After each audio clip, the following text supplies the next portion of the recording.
The snowstorm came out of nowhere. One second, the road ahead was clear. The next, it was swallowed by a swirling wall of white. The wind howled like something alive, rattling the windows of my car as I gripped the steering wheel tighter. I had been driving for hours through the desolate mountain roads, eager to make it home before the worst of the weather hit. But now, it was too late. Visibility dropped to nothing. My headlights barely cut through the thick curtain of snow. The road felt narrower, the trees pressing in closer on either side. My knuckles ached from gripping the wheel, and my breath came in uneven bursts. There was no one else out here, no other cars, no signs of life. Just me, the storm, and the road that seemed to stretch endlessly the void. Then I heard it, a whisper. It came from inside the car.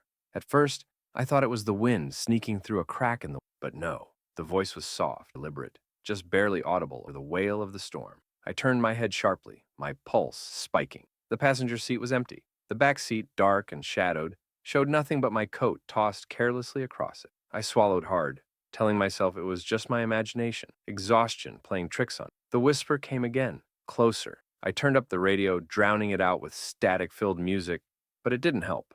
The whisper wasn't coming from the speakers. It was inside the car, moving, shifting. My throat went dry as I glanced at the rearview mirror. For the briefest moment, I thought I saw something in the back seat, just a shape, barely there. But when I turned, nothing was there. Just the empty seats, just me. The road stretched on forever. The GPS had lost signal miles ago, leaving me blindly following the winding path ahead, hoping I was still going in the right direction. Snow piled up along the edges, the storm thickening. The voice whispered again, and this time, I heard words. "Where are you going?" I slammed the brakes. The car skidded slightly before coming to a stop. My breath came in sharp gasps. The voice had been right next to my ear. Heart hammering, I forced myself to turn my head, my gaze darting around the car. There was nothing. Nothing but my own reflection in the side wind, pale and wide-eyed. I was losing it. I exhaled shakily and put the car back in drive, telling myself I just needed sleep, a warm bed, a hot shower. I just needed to get home. But when I checked the gas meter, my stomach dropped. The tank was nearly empty. That didn't make sense. I had filled it up less than an hour ago. There was no way I had burned through that much fuel. The gauge flickered, the needle dipping lower.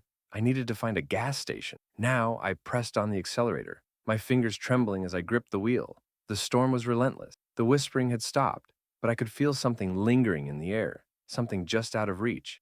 Then, up ahead, I saw it. A gas station, its neon sign barely glowing through the storm.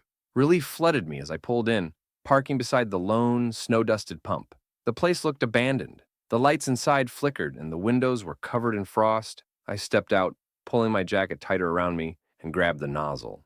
As I stood there, waiting for the pump to start, I glanced toward the station's glass door. A notice board stood beside it, covered in faded flyers and missing person posters. My gaze flicked across them absently until one caught my eye.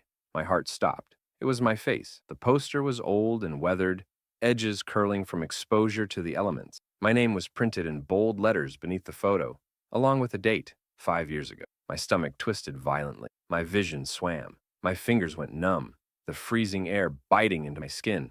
This was a joke. It had to be. Someone was messing with me. Then the whisper came again, low and cold, right against my ear. "You've been here before." The gas nozzle slipped from my hand, clattering against the pavement. My breath came in ragged gasps as I stumbled back toward my car, my legs trembling. I didn't remember coming here before. I didn't remember anything like this. The wind howled through the empty station. The lights inside flickered again, and for a moment, I swore I saw movement in the shadows beyond the glass, a figure standing still, watching. I wrenched open my car door and threw myself inside, locking the doors. My hands shook violently as I gripped the wheel, trying to steady my breath. The whispering was inside the car again, but I couldn't make out the words anymore. It was just a low, ceaseless murmur, like voices bleeding through a bad radio signal. The gas meter flickered. The tank was full. I didn't touch the pump. The storm raged on as I peeled out of the station, my tires skidding against the ice. I didn't look back. I didn't want to see if anything was standing outside the station. I just drove. I don't know how long I was on the road before I saw the gas station. Same flickering lights, same posters in the window, and my own face staring back at me. The snowstorm was unrelenting, turning the world into a white void. My car's wipers struggled to keep up, smearing ice across the windshield as I crept down the desolate highway. I had left work late, too late, and now I was paying the price. The storm had hit harder than the forecast predicted, trapping me in its suffocating grip. The road signs had disappeared beneath thick layers of ice, and I wasn't even sure if I was still heading in the right direction. Every landmark I thought I recognized seemed distorted, swallowed by the swirling blizzard. I had the overwhelming sense that I wasn't just lost, I was somewhere I wasn't supposed to be. Then, the headlights caught movement. A figure, stumbling through the snow, barely visible through the curtain of white. I slammed the brakes, my tires skidding across the slick road. The figure didn't seem to notice me. It lurched forward in slow, jerky movements, its arms hanging limp at its sides. My stomach tightened. Something about the way it moved sent a chill down my spine that had nothing to do with the cold. But I couldn't just drive past, not in this weather. I hesitated before rolling down my window slightly. "Hey, are you okay?" No response. I leaned closer, squinting through the snow. "Do you need help?" The figure stopped. Slowly, it turned its head toward me. My breath caught in my throat. Its face was wrong. The features were twisted, blurred, as if I was looking at a smudged photograph. Eyes too wide. A mouth that seemed too stretched, like something had pulled it open just a little too far. A wave of nausea rolled through me. Every instinct screamed at me to drive. Then it moved. One moment it was 10 feet away. The next, it was right beside my car. I flinched, jerking back as a hand slammed against the window. The fingers were long and thin, pressing against the glass with unnatural force. The face, if I could even call it that, was right there, staring at me through the frost-covered window, mouth curling into something that might have been a smile. I shoved the car into gear and hit the gas. The tires screeched against the ice before catching, and the car lurched forward. My heart pounded so hard it felt like it might burst from my chest. I didn't look back, but I heard it, a voice low and ragged, whispering through the storm. "You were supposed to stay." I drove faster, my hands locked in a death grip on the wheel. My breaths came in short, panicked bursts. The road twisted and turned, the snow swallowing everything around me. Then I saw it. A sign, faded, barely readable under the ice. "Welcome to Ash Hollow." That wasn't possible. Ash Hollow was gone. 20 years ago, a blizzard, just like this one, had buried the town. No one survived. The road stretched ahead, and through the falling snow, I saw the first shapes of buildings, their windows dark, their roofs sagging under decades of neglect. The storm had led me somewhere that no longer existed, and standing in the middle of the road ahead of me, waiting, was the figure. I slammed the brakes, skidding to a stop just inches away. The figure stood motionless, watching. Then, the lights in the abandoned town flickered on, one by one. Each building glowed with a sickly yellow light, illuminating silhouettes standing in the windows. Shadowy figures, all staring, all waiting. And then, I heard them, "Welcome home." The engine sputtered and died. The lights on my dashboard flickered and everything went dark. The storm swallowed me whole. The storm had been following me for miles. At first, I thought it was a coincidence, just another brutal winter night in the middle of nowhere. But no matter how far I drove, how many turns I took down unfamiliar roads, the snow thickened around me like a suffocating blanket, the wind howling like something alive. My GPS had stopped working an hour ago. The road signs were either buried under layers of ice or missing altogether. I wasn't even sure if I was still heading in the right direction, but stopping wasn't an option. Then, through the swirling white, I saw it, an old motel, its neon sign flickering weakly against the storm. I had no choice. The parking lot was empty, the snow untouched except for the tracks I left behind as I pulled in. The building itself looked like it hadn't seen a guest in years. Peeling paint, broken shutters, a front office window so caked with grime that I couldn't see inside. I stepped out of my car, the wind nearly knocking me off my feet. The air was thick with silence, the kind that made my skin crawl. A bell jingled as I pushed open the office door. The inside smelled of dust and something stale. An old man sat behind the counter, his face gaunt, his eyes sunken so deep into his skull that, for a second, I wasn't sure he was alive. He didn't speak, just slid an old-fashioned key across the counter. Room 6. I hesitated before picking it up. His fingers barely moved, but I could swear I saw the corners of his mouth twitch, just slightly. I forced a nod and backed away. The hallway beyond the office was dimly lit, the buzzing overhead light casting long, distorted shadows on the walls. Room 6 was at the very end. The door creaked as I pushed it open. Inside, the room was wrong. It looked normal at first glance. Bed, nightstand, an old TV, bolted to the wall. But something was off. The furniture looked untouched, like it had been placed there but never used. There was no dust, no sign of wear. The air smelled sterile, hollow. And then I noticed the mirror. It took up the entire wall opposite the bed. My reflection stared back, pale and uneasy. But as I moved, it didn't quite match my movement. A fraction of a second too slow. A trick of the light, I told myself. just exhaustion messing with my head. I turned away, but as I did, something in the reflection caught my eye. There was someone standing in the doorway. I spun around. Nothing. The door was closed. I swallowed hard and turned back to the mirror. My reflection was still looking at the doorway. A cold dread settled in my stomach. I didn't move, barely breathed. My reflection was wrong. It wasn't just slow, it was off. The angle of the head, the way the eyes lingered on something behind me that wasn't there. I reached for my phone, my hands trembling. No signal. The whisper came just as the lights flickered. "You're not supposed to be here." The voice was close. Too close. I turned sharply, my breath coming in short gasps. The room was empty, but in the mirror, just for a second, I saw it. A shape, tall, shadowed, standing right behind me. I ran. The hallway stretched endlessly, the walls seeming to close in with every step. The buzzing lights flickered, and the whispers followed me, growing louder, overlapping voices that all said the same thing. "You were never meant to leave." I burst into the office, the door slamming against the wall. The old man was still there, still motionless, but now his sunken eyes were locked on me, and he was smiling. Not a normal smile, a grin too wide, stretching far beyond what should have been possible. "Room 6 is waiting," he murmured. I bolted for my car, the storm swallowing my screams. I was only supposed to be passing through. The storm had forced me off the main highway, the road signs unreadable beneath layers of ice and snow.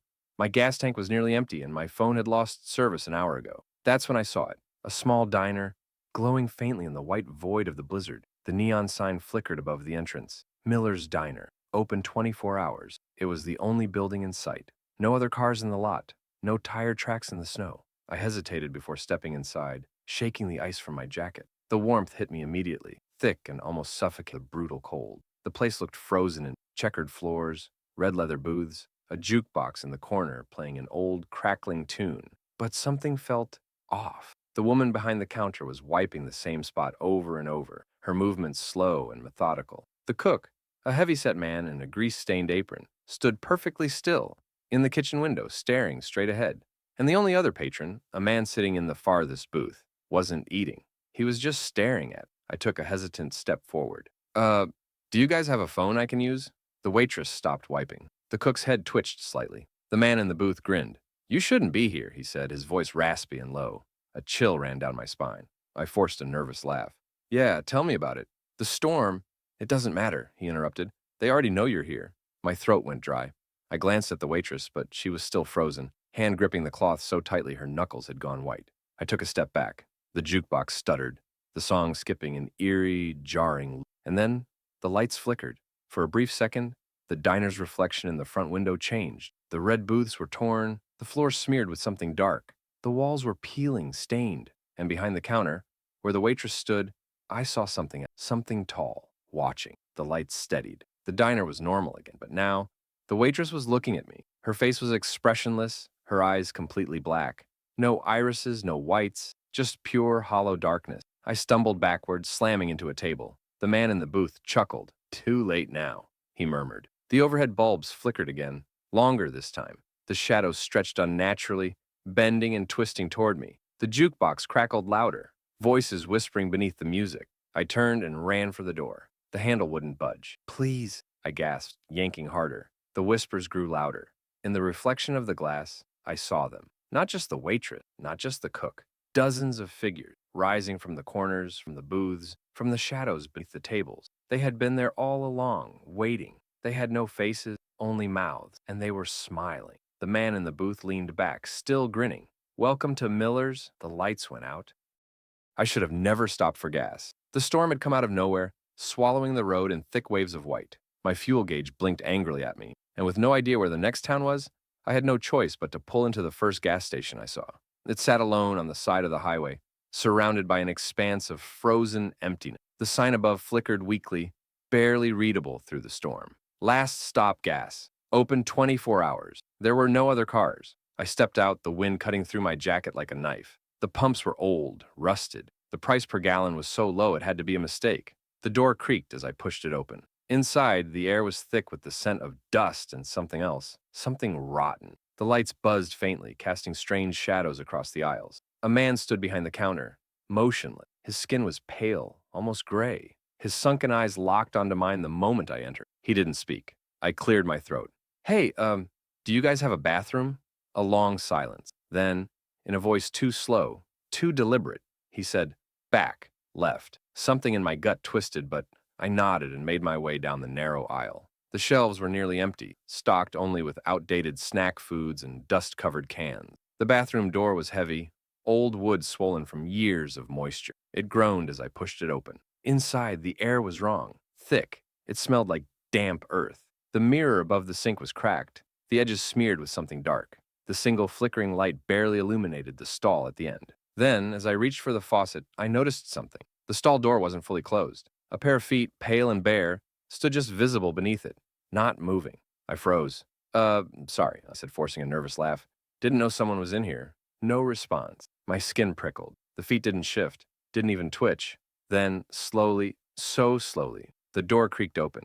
Empty. There was no one there, but the feet were still on the floor, not attached to anything. I staggered backwards, slamming into the sink. The mirror trembled, and in its reflection, I saw something standing behind me, tall, hollow-eyed, mouth stretched too wide. Its hand, long, skeletal, reached for my shoulder. The lights flickered. I ran. The cashier was still behind the counter, staring, not blinking. "What the hell is wrong with this?" I gasped. He smiled, a slow, unnatural move, lips peeling back too far. "You already." The door behind me slammed shut, and the lights went out.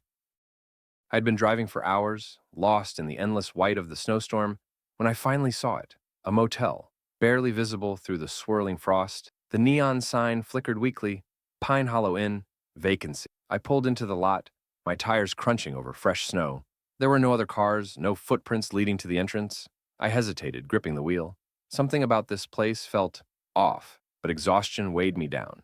I had no choice. The lobby was eerily quiet. A single lamp cast a dim yellow glow over the desk, where an old man sat, staring at me with milky, unblinking eyes. His skin looked stretched too tight over his skull. "You got a room?" I asked, my voice hoarse. A long silence. Then, with a slow, deliberate motion, he slid a key across the counter. "Room 6. I grabbed it, nodding my thanks, and turned toward the hallway. The walls were lined with faded wallpaper, the floor creaking under my boots. The whole place smelled like dust and something stale, something rotten hiding beneath the surface. Room 6 was at the very end of the hall. The moment I stepped inside, the air changed, heavy, stagnant. The lamp on the nightstand buzzed softly, barely illuminating the room. The bedspread was stiff, as if no one had touched it in years. I shut the door and exhaled, rubbing my temples. Just one night. Then I noticed the closet door. It was slightly open. Darkness pressed against the narrow gap, thick and absolute. The longer I looked, the more I swore something was in there, watching. I swallowed hard and turned away. It was just my imagination, just exhaustion messing with my head. I locked the door, crawled into bed, and pulled the covers over me. The room was silent. Then, creak. My breath hitched. It had come from the closet. I squeezed my eyes shut, forcing my breathing to slow. I was just hearing things, just paranoid. But then, creak, closer. I clenched my fists under the blanket, heart pounding. And then, from the darkness of the room, a whisper, right next to my bed. "You took my room." I bolted upright. The closet door was open wider now. The darkness inside had shape, a figure, tall, motionless, staring. I scrambled for the lamp, but the bulb burst, plunging the room into absolute blackness. And then, cold fingers wrapped around my ankle. The last thing I heard before I screamed was the old man's voice, muffled through the walls. "Told you, room 6 was taken." I was just trying to get home. The storm had swallowed the highway, forcing me to take an unfamiliar road through the woods. My car crawled forward, tires barely gripping the ice-covered pavement. My GPS had lost signal miles ago. That's when I saw the woman. She was standing in the middle of the road, barefoot in the snow. Her thin white dress clung to her frame, soaked through. Long, dark hair hung in tangled strands over her face. I slammed on the brakes, my heart pounding. She didn't move, didn't react to the blinding headlights. I rolled down my window slightly. "Ma'am, are you—" Her head snapped up. Her eyes were wrong. Too wide, too black. My stomach lurched. A whisper, too soft, too close, slithered through the freezing air. "You're going the wrong way." I blinked. She was gone. Just gone. The road was empty, untouched snow stretching ahead.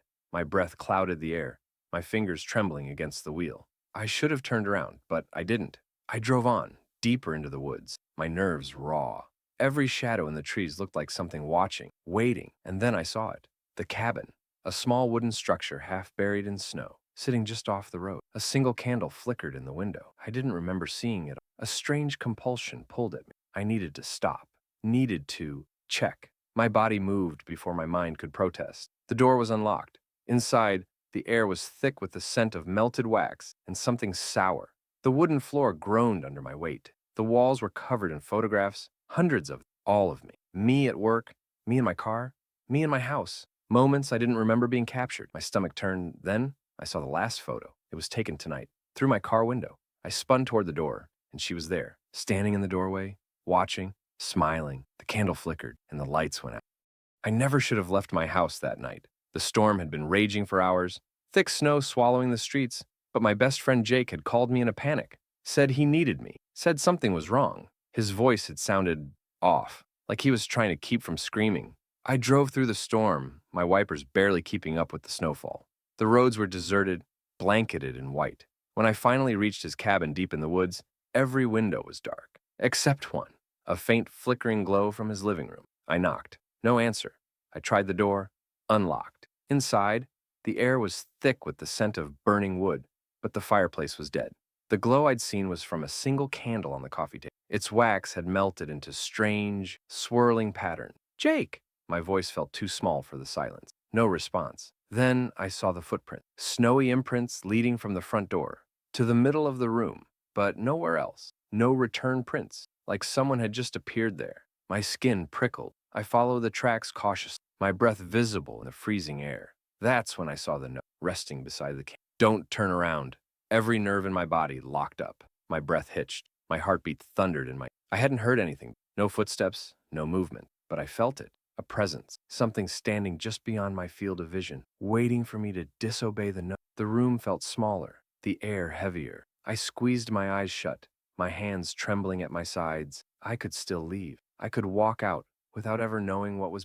Then I heard a breath. Not my own. Wet. Right again. I hoped you'd come. Ice shot through my veins. I bolted. I ran blindly, slamming into the walls, tearing through the snow outside. I didn't stop until I was back in my car, my shaking fingers barely turning the headlights from the rearview mirror. A dark shape standing, not Jake, not human. Smile. Candle in. I was delivering supplies to a remote lodge deep in the mountains when the blizzard swallowed the road. My truck's headlights barely cut through the thick snowfall. The world outside reduced to a swirling void of white. Then I saw it. A figure standing in the middle of the road. I slammed the brakes, my heart hammering. The truck skidded slightly before stopping just feet away from the person. A child, a boy, maybe 8 or 9, barefoot in the snow. His clothes were soaked, his skin pale as the storm around him. I threw open the door.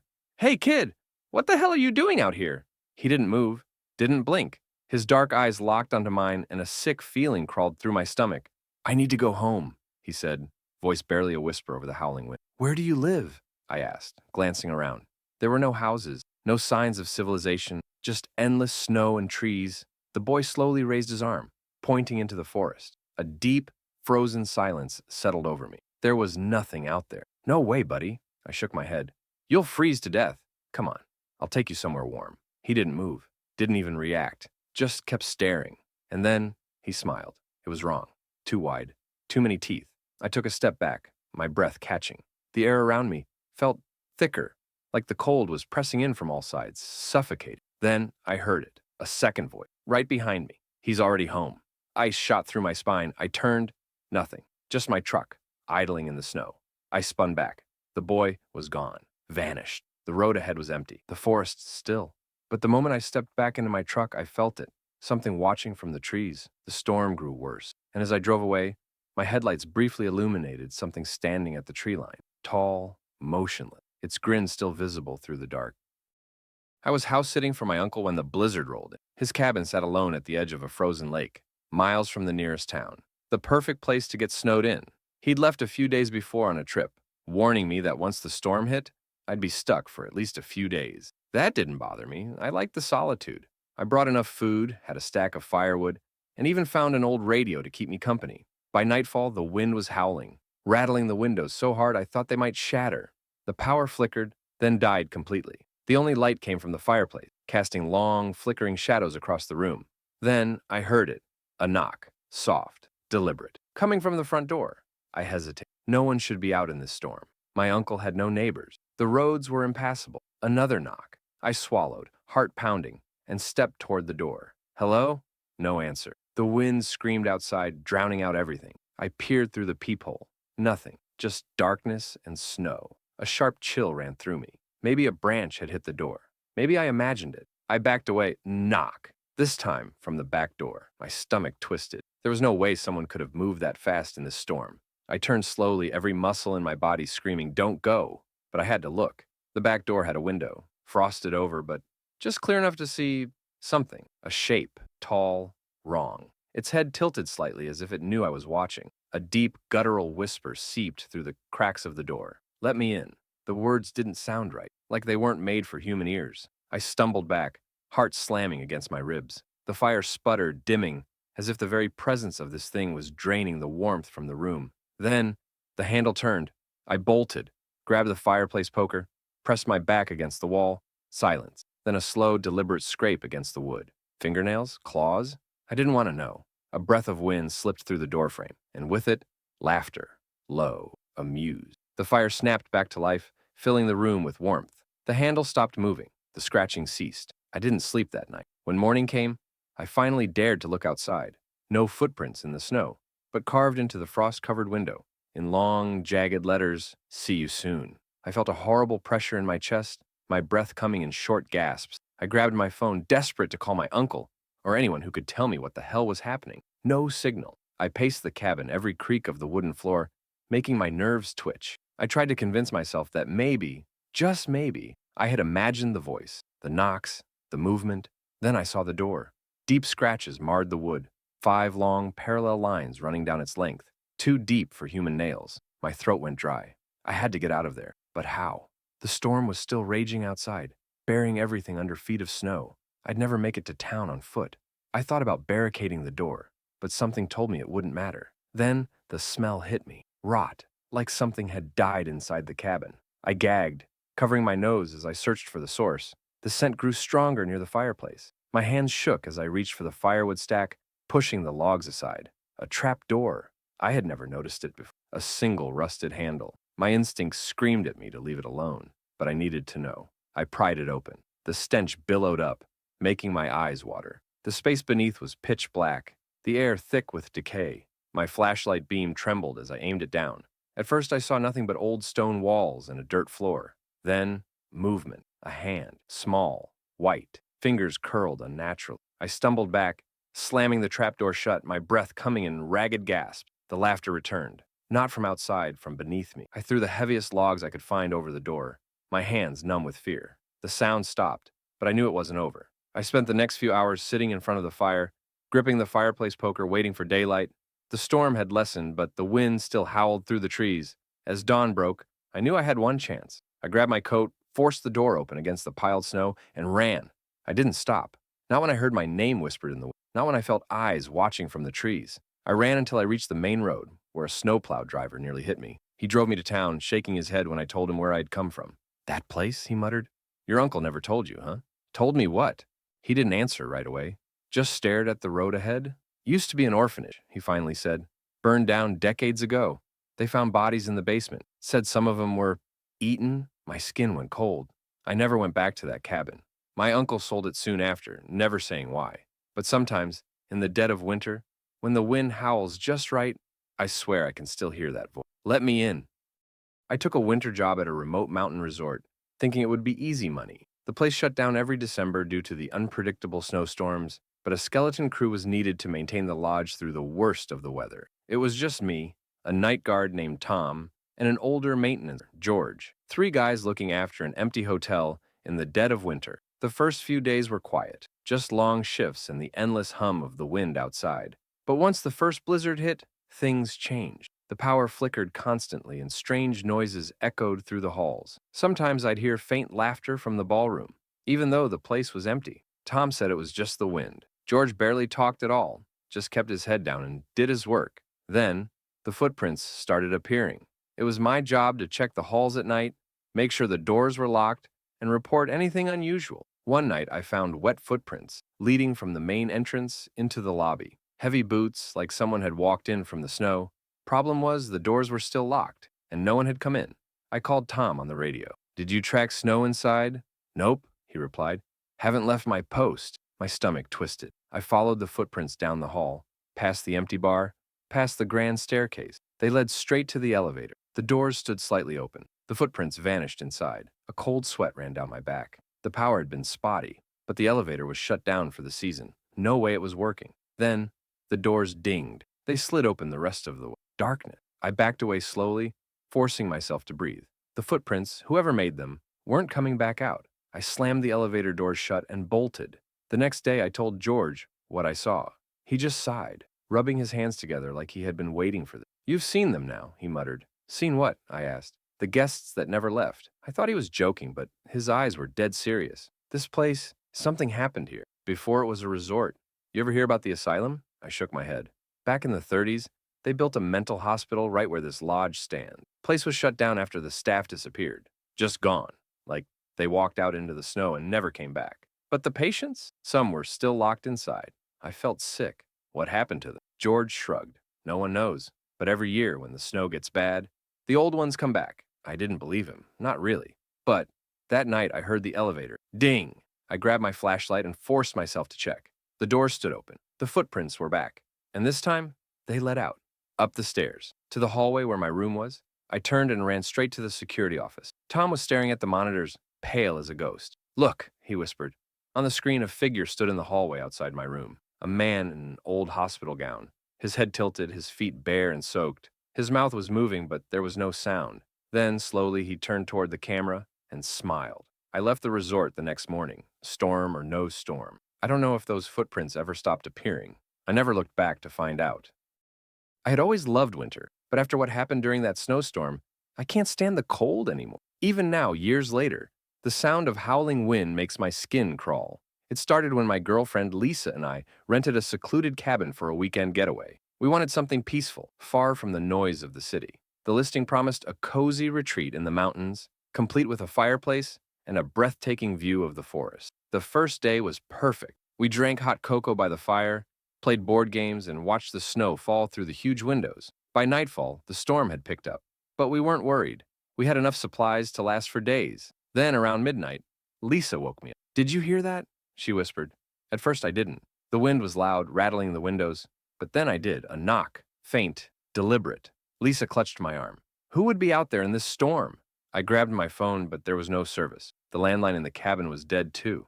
I crept to the window, peering out into the darkness. Snow swirled in the wind, but I didn't see anything. Then, another knock. It came from the back door this time. My stomach clenched. No one could have moved that fast in this weather. I turned to Lisa. "We're not opening the door." She nodded, pulling the blankets tighter around her. We waited. Minutes passed. The knocking didn't come again.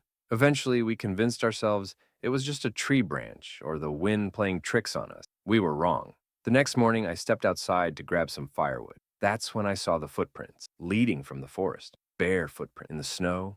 They stopped right at our front door. And then, they led away. Not back to the but around the cabin, circling again and again. My breath came in short gasps. I followed the prints with my eyes until they disappeared into the trees. Whoever or whatever had been outside our door had walked in circles around our cabin for hours. Lisa came outside behind me. When she saw the footprints, she grabbed my arm. "We need to leave." I agreed. We packed in record time. I loaded up the car, but as I turned to tell Lisa to hurry, she froze at the doorway. Her eyes were locked on something behind me. I turned slowly.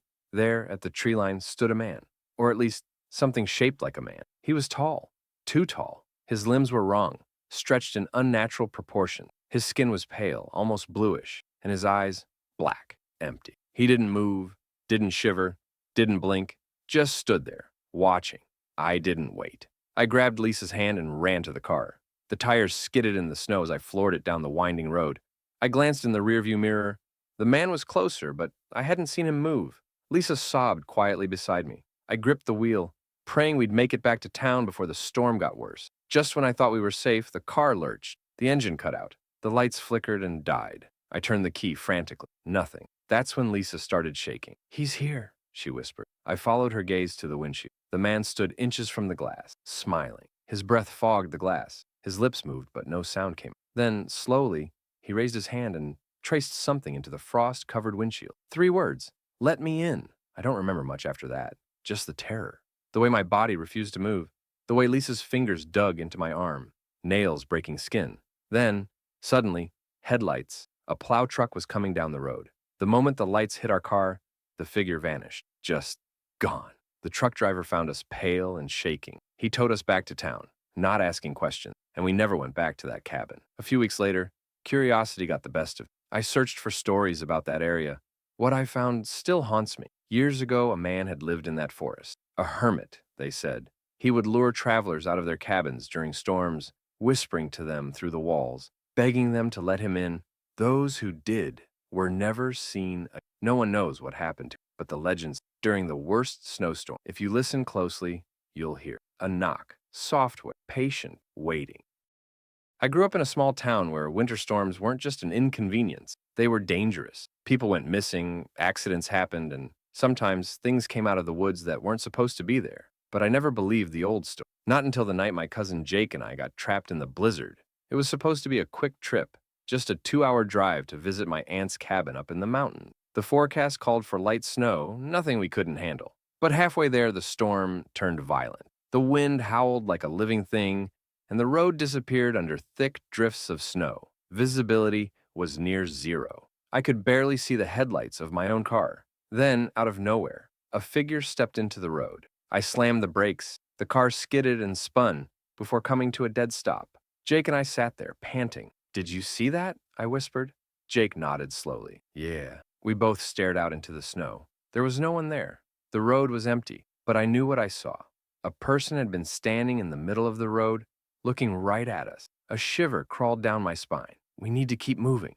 Jake agreed, and I slowly started driving again. The road was getting worse. Snow piled up fast, and I wasn't even sure we were still heading the right way. The GPS had lost signal minutes ago. Then, the car lurched. The tires spun uselessly. We were stuck. "Great," Jake muttered, reaching for his phone. No signal. We had no choice but to wait out the storm. Hours passed. The wind only got stronger, shaking the car like it wanted to flip it over. And then, we heard it. A soft tapping on the back window. Jake and I froze. "Did you hear that?" I whispered. He didn't answer. He was staring at the frost-covered window, his face pale.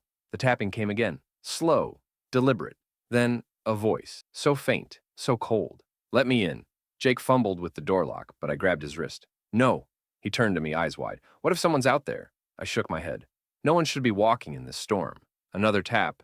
Then another. Then, all of the windows were tapping, like dozens of fingers drumming against the glass. I couldn't breathe. I could barely think. Then, silence. The storm raged on, but the tapping was gone.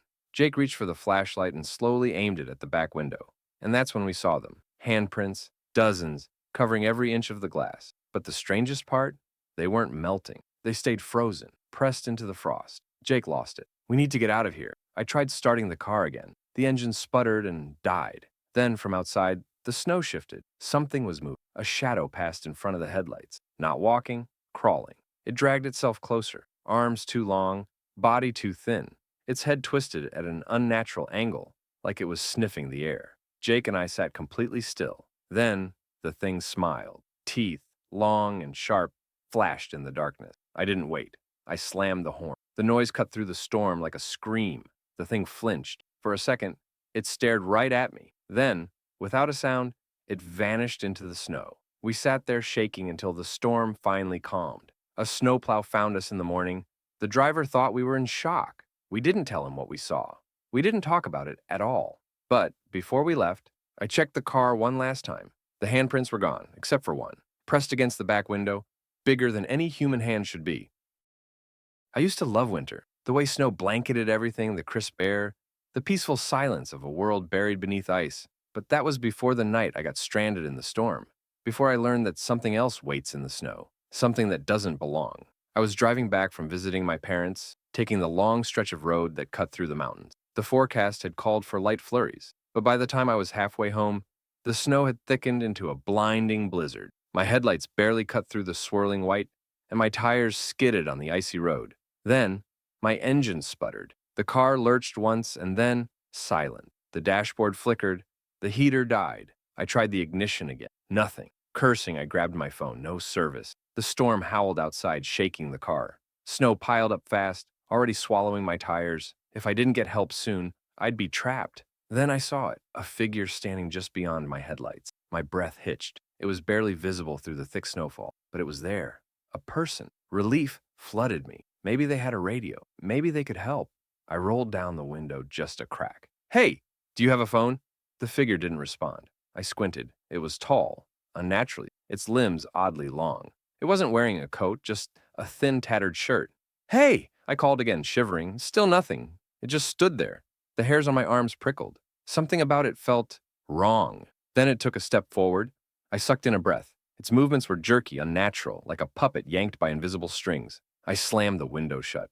My heart pounded in my chest. The thing stopped just at the edge of the light. It tilted its head, and then it grinned. Teeth too sharp, lips stretching too wide, a slow, deliberate smile. I fumbled for my keys, trying the ignition again. "Please start." The figure took another step. The headlights flickered, and suddenly it was gone. Not walked away, not backed into the trees, just gone. I sat there, panting. Snow hammered against the window. My breath fogged up the glass. Then a tap, soft way, right next to my ear. I turned my head slowly. A handprint pressed against the glass, but the fingers were too long, and they dragged down. I don't remember much after that. I think I screamed. I think I kept trying to start the car until the battery died. When I woke up, it was morning. The storm had passed. A tow truck driver found me slumped in the front seat, the car covered in snow. He told me I was lucky, that the storm had been brutal, that people don't usually make it through the night alone in the cold. I didn't tell him about the thing in the snow. I just nodded, got in the truck, and never looked back. But sometimes, when winter rolls in and the first snowflakes start to fall, I think about that night, and I wonder, what would have happened if I had let it in? I never believed in the stories about the thing in the snow. Everyone in my town had heard the warnings. Don't travel alone in a snowstorm, don't stop if you see someone on the road, and whatever you do, don't let it in. I thought it was just an old legend, something to scare kids into staying home during bad weather.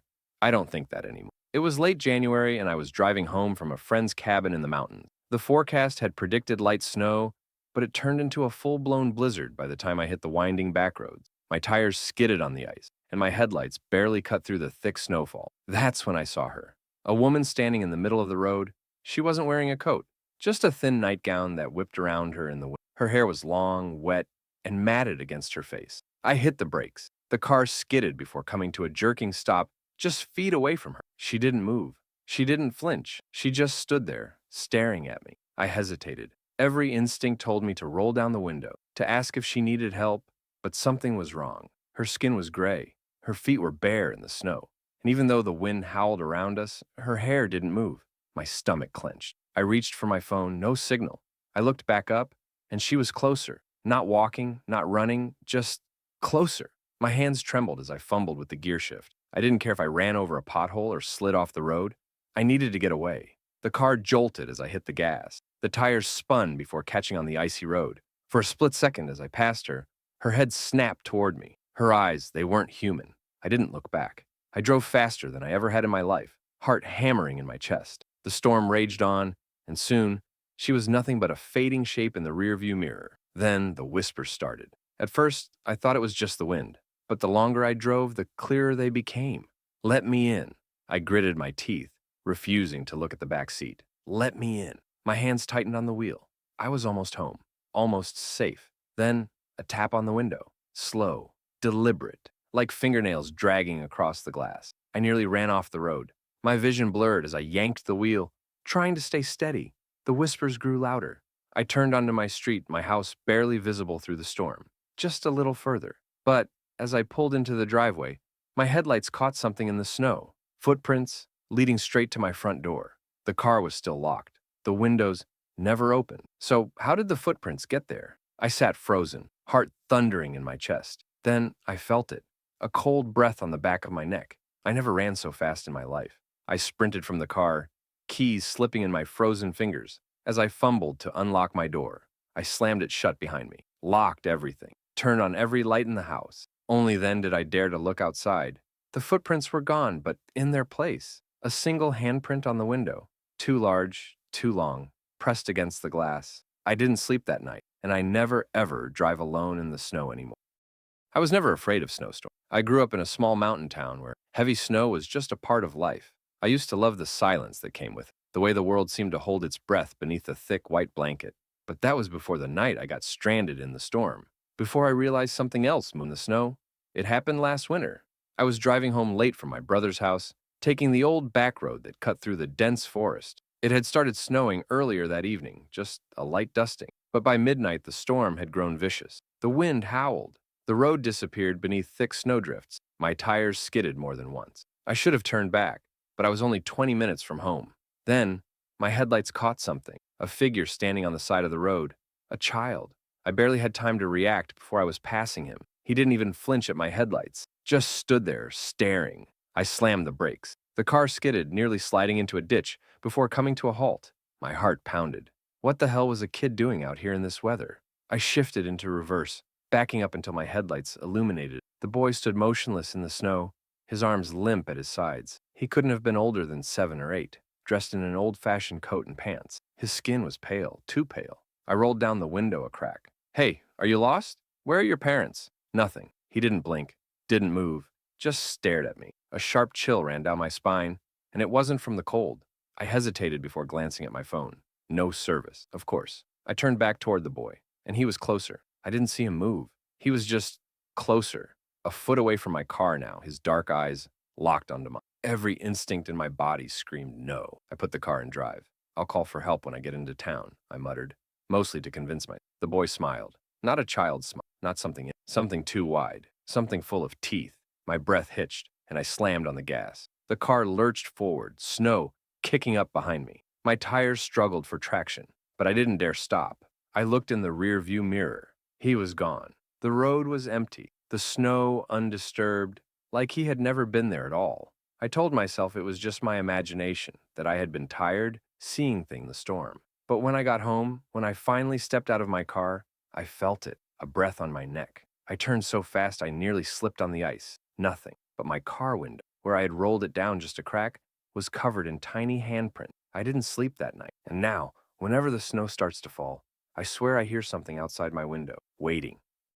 I never used to fear the snow.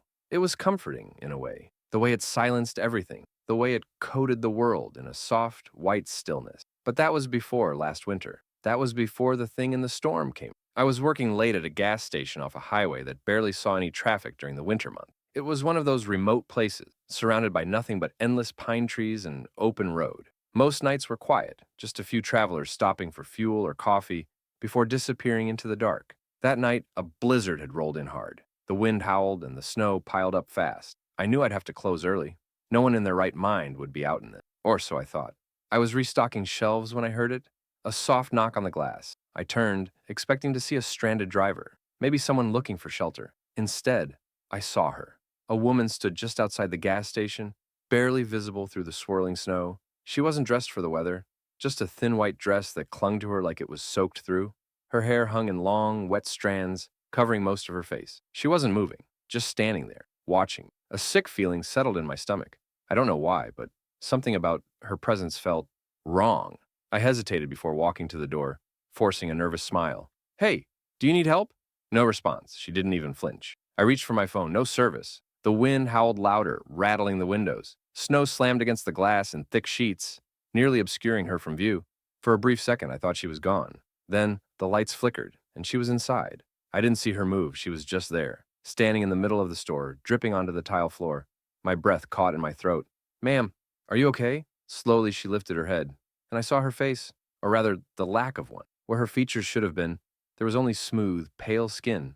No eyes, no nose, no mouth, just a blank canvas. The lights cut out. The store was swallowed in darkness. I scrambled for my flashlight, my hands shaking so badly I nearly dropped it. When I flicked it on, she was gone.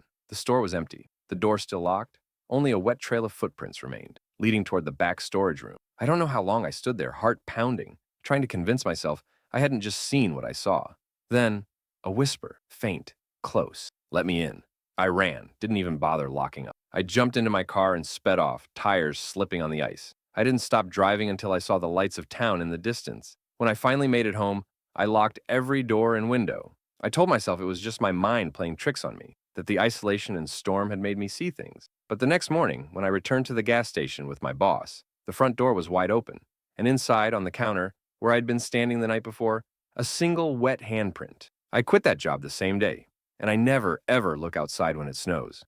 I never believed in ghosts. Not really. I mean, I loved a good horror story, but they were just that. Stories. Things to spook yourself with when the night got too quiet. Then I took that job as a winter caretaker, And now I know some stories are real. It started simple enough. The pay was good, the job easy. I just had to look after an old hunting lodge deep in the mountains while the owners were away for the season. My only company was a radio that barely worked and the occasional sound of snow falling from the trees. For the first few nights, it was peaceful. Then the footsteps started. At first, I thought I was imagining a soft, crunching sound in the snow outside, faint enough to be dismissed as the wind. But as the days passed, it became clearer. Someone or something was walking around the cabin at night. One night, I heard them stop just outside my window. I grabbed a flashlight and looked out. Nothing, snow and darkness. But in the morning, when I stepped outside, there were footprints leading from the trees to my window, but never away. I told myself it was just an animal, even though the prints were human, even though they were barefoot. That night, the knocking started. 3 slow knocks, always at 3:12 a.m. I stopped checking the window, stopped answering the door, but the knocking never stopped. And then the whispers began, soft, just outside the walls. Words I couldn't understand, spoken in a voice that didn't sound right. Too distant, too close. I stopped sleeping, stopped turning off the lights. Then, on the 7th night, I made a mistake. I checked the window again, and I saw her, a woman standing in the snow, skin as pale as ice, hair long, tangled, frozen in thick strands over her face, and her eyes, black, endless pits. I couldn't move. She raised one hand and pressed it against the glass. Then she smiled. The power cut. Darkness swallowed the cabin, and I heard the door unlock. I ran. Didn't think, didn't grab anything. Just bolted out into the storm, into the freezing cold, stumbling through knee-deep snow as something followed. I don't know how long I ran. The cold burned my lungs. My vision blurred. Then, headlights. A truck. I collapsed in the middle of the road. The driver almost didn't see me in time, but he stopped. He saved me. When I told him what happened, his face went pale. "You're lucky," he said. "Most people who see her don't come back." I never returned to that lodge, but I still wake up at 3:12 a.m., and sometimes I hear the knocking.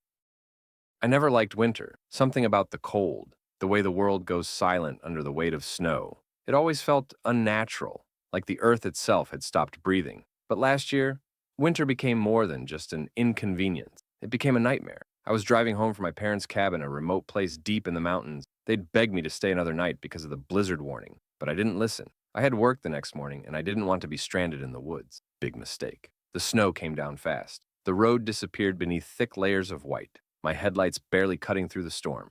I could feel my tires slipping, the steering wheel fighting me. Then I saw him, a figure standing in the middle of the road. I slammed on the brakes, heart pounding. My car skidded sideways, stopping just inches from where he stood. But he didn't react. He just stared. His clothes were tattered, his skin almost blue from the cold. His eyes, I'll never forget his eyes. They weren't just lifeless, they were wrong. Too dark, too deep, like looking into a bottomless pit. I fumbled for my phone. No service. I looked back up. He was closer. I didn't see him move. He just was. I hit the gas. The car lurched forward, skidding dangerously, but I didn't care. I drove past him, refusing to look in the mirror. I just needed to get away. Then, the knocking, software, just behind my head, inside the car. I nearly lost control. My hands gripped the wheel so tight my knuckles ached. I couldn't look. I wouldn't. Then, a whisper. A voice that wasn't mine. "You should have stayed." The next thing I remember, I was waking up in a ditch. Snow had nearly buried my car. The windshield cracked from the impact. The storm had passed, and the world was eerily still. But I wasn't alone. There were footprints leading up to my car, but none leading away. I don't drive in snowstorms, and I never, ever take that road at night. I was never afraid of snowstorms. Growing up in a small mountain town, I had seen plenty of them, and they were more of an inconvenience than anything. But that was before the night I got trapped in one, before I learned that some storms bring more than just wind and snow. That night, I was driving home from my uncle's house, taking the back roads as usual. The storm had started earlier than expected, and within minutes, the road was nearly invisible. My headlights barely cut through the thick snowfall, and every turn felt like I was driving blind. Then, my car died. No sputtering, no warning, just dead silence. The radio cut out, the heat shut off, and the engine went cold in an instant. I tried the ignition. Nothing. Panic settled in. I was miles from the nearest town, in the middle of nowhere, with a blizzard closing in fast. I grabbed my phone. No signal. And that's when I saw the lights, a faint glow in the distance, barely visible through the swirling snow. A house, maybe? A gas station? I didn't know, but it was my only hope. I pulled on my coat and stepped into the storm. The cold hit me like a punch to the chest, the wind nearly knocking me over. I started walking, one slow step at a time, the snow already up to my knees. As I got closer, the light flickered, Then it went out. I stopped. The wind howled, and for the first time I felt it, the presence. I wasn't alone. The snow around me shifted, the shadows bending in ways that didn't make sense. I turned, expecting to see someone, but there was only darkness. Then, a whisper, soft, close to my ear. "You shouldn't be here." I ran. I don't know how far or how long, but I ran until my legs gave out. When I collapsed, the snow around me felt wrong. It wasn't just cold. It felt like it was pulling me down. And then I saw them. Figures standing in the storm, just beyond the edge of my vision. Dozens of them, watching, waiting, their shapes barely visible, their faces obscured by the endless white. One of them moved, closer. I tried to scream, but the wind stole my breath. Then, headlights, a pair of bright, blinding beams, cutting through the darkness, a truck barreling down the road, and just like that, the figures were gone. The driver found me half buried in the snow, my skin dangerously cold. He said he almost didn't see me, that if he had come even a minute later, I would have frozen to death. I never told him what I saw, but when I looked back at where I'd been lying, there were footprints all around me, and they weren't mine.